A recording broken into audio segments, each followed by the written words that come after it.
রাজধানীর পল্লবীতে দ্বিতীয় শ্রেণীর শিক্ষার্থী রামিসা আক্তারের নৃশংস হত্যাকাণ্ডে দেশজুড়ে তৈরি হয়েছে শোক, আতঙ্ক আর ক্ষোভের আবহ। এ ঘটনার প্রতিক্রিয়ায় নিজের শৈশবের এক তিক্ত অভিজ্ঞতার কথা জানিয়েছেন ছোট পর্দার অভিনেত্রী প্রিয়ন্তী উর্বি।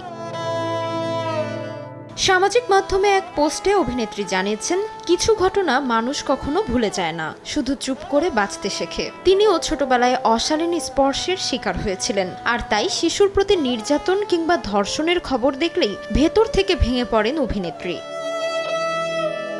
উর্বির ভাষ্যমতে ৪-৫ বছরের একটি শিশুর মনে কতটা ভয়, অস্বস্তি আর না বলা কান্না জমে থাকে তা অনেকেই বুঝতে পারেন না। রেপিস্ট আর অ্যাবিউজারদের কঠিন শাস্তি দেওয়া উচিত। তারা শুধু একজন মানুষকে নয়, একটি শিশুর নিরাপত্তা বোধ, বিশ্বাস আর শৈশবকে মেরে ফেলে। পোস্টের শেষ দিকে বাবাকে স্মরণ করে আবেগ আপ্লুত হয়ে পড়েন প্রিয়ন্তী উর্বি। ব্যস্ততার মাঝেও কোথাও হারিয়ে যেতে ইচ্ছা করে বলেও উল্লেখ করেন তিনি। তাসমিলা খান, সময় সংবাদ।